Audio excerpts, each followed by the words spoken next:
a little bit about how to properly pack a box. Now, packing is probably one of the most dreadful times when somebody is moving. You get intimidated by all the stuff you've accumulated year over year, and you have to go through stuff, which makes it a very not fun task, but an absolutely necessary task when you're moving. So today I'm going to talk a little bit just about how to make that easier, how to have a systematic approach so that you can get packed up in time for your movers to get there and get you all located and transitioned into your new home. So the first thing I want to talk about is just setting a timeline for packing. Set a goal for yourself. Try to have one room each day leading up to the move packed up. Obviously, you're going to need to set aside some essentials to get you through until the move, and it depends how big your home is, how many days out you start. The last thing you want to avoid is the movers showing up on moving day and not everything being packed, which can add time for them. It can make things more complicated, potentially more expensive. So I want to make sure that you guys understand how to pack properly, but also a good timeline. And if you set a goal to pack one room per day, then count how many rooms you have in your house and hold yourself to that goal. If it's a big room or if it's a room with a lot of odds and ends like a kitchen that are going to require more boxes than something like just a bathroom, then maybe make it a goal for 2 days to have that room packed up. So first, as we get started here, we got some basic supplies and materials that are going to be needed for packing.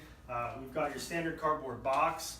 We've got some packing paper, also referred to as newsprint. Now, it is referred to as newsprint. However, I do caution you against using newspaper because the ink from the newspaper can wear off on the stuff that you're packing. If you don't care about the stuff that you're packing that much, or if it's just going to be a real short-term thing, sometimes that's okay. We always use blank newsprint. It protects the items well, and it also prevents ink from wearing off. We've got a marker for labeling the box once we're done with it packed. We've, of course, got some packing tape, and then the example dishes that we're going to be packing here today. So first, we're going to go ahead and get the box ready for packing. As you can see here, we've got a pretty standard box that you might see when packing a kitchen. So what I'm going to do here is fold over these two flaps here. They're going to be kind of like the brace flaps, and then I'm going to fold over the two longer flaps here so that you'll see it like that. I'm going to take my tape.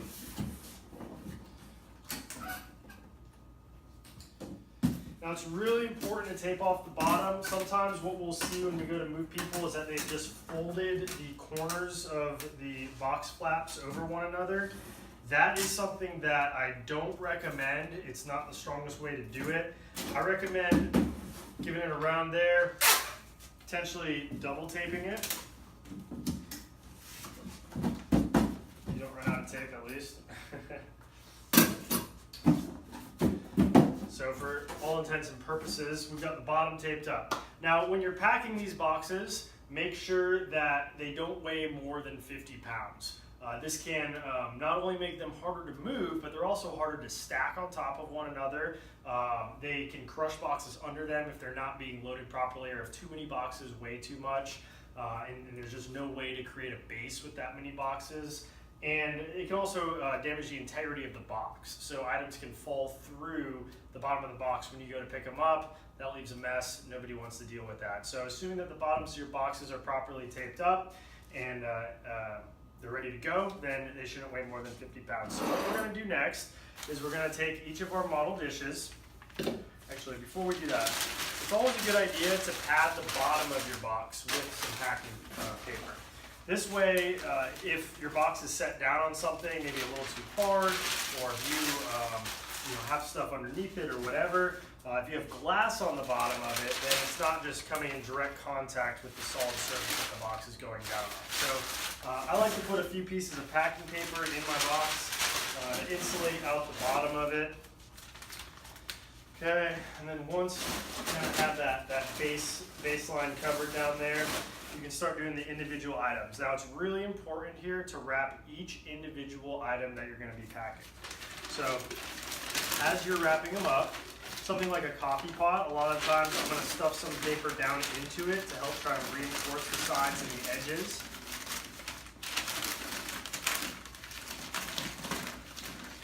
So you've got that, and then I'm going to use one more for good measure down in there. You want to put your bigger dishes on the bottom. So the bigger items you have, put them on the bottom so that you're not just stacking big dishes on top of little dishes. So I'm just going to go item by item here. Cups, you can just roll them right up. Cram that down into the cup, like so. More glassware. Notice how I'm putting the items in the middle of the paper and folding it into the paper. This covers the edges, and it also covers the inside of the item.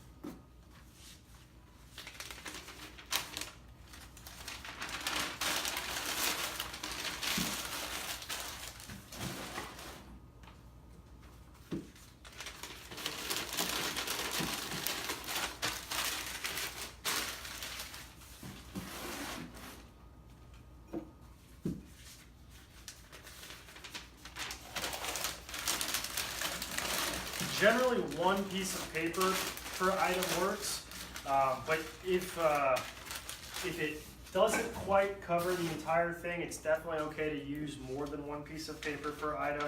I always like to be safer than sorry when I'm packing a box.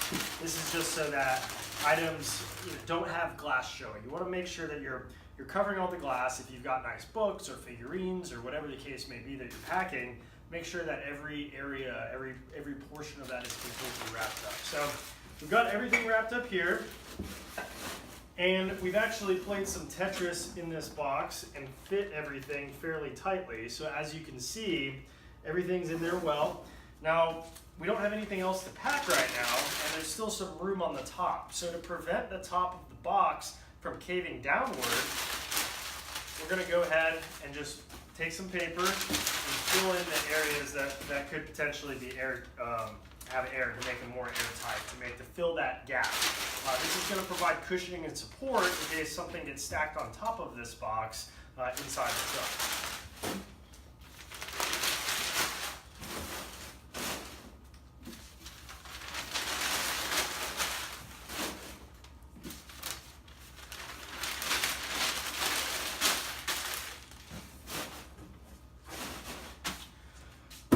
So now once we have that all packed in so that there's no gaps in there to keep things from shifting, but also to add some support to the top of the box, we're going to go ahead and close up the top of the box the same as we closed up the bottom, like so.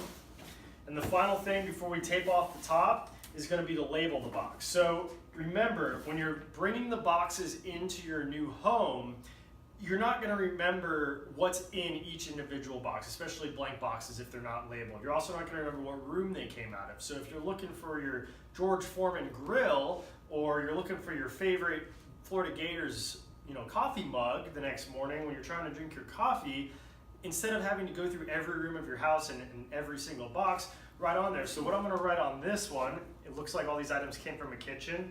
I'm going to write what's in the box. So coffee pot, bowl, there's a few bowls in there, so I'll write 3.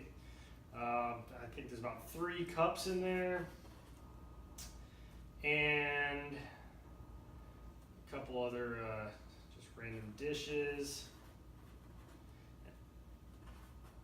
So I now know what's in the box. Now I'm also going to write what room it came from, so that I know where to find it, where to put it, but also the movers know where to put it. Because remember, when they're all loaded up onto the truck, the movers may not have a photographic memory exactly which box came from which room. So it's really important that those boxes are labeled. This way you don't have to open up every single box when it comes off the truck and say it goes into the bedroom or it goes into the kitchen. They can just look at the top of the box, say, oh, it says kitchen on it, and bring it directly into the kitchen. And then that way you know which room to go to when you're looking for that Florida Gators coffee mug, and then you'll see on there Florida Gators coffee mug on the top. So I hope this video helps with some how-to on packing, at least how to get started. Remember, 1 room per day leading up to your move is a good goal to shoot for. It's gonna not be as overwhelming as you might think. Packing can go quickly. If you really dread it and want somebody to come help you, we definitely offer packing services and are happy to come do this for you. So that's all I have for today. Thanks for tuning in.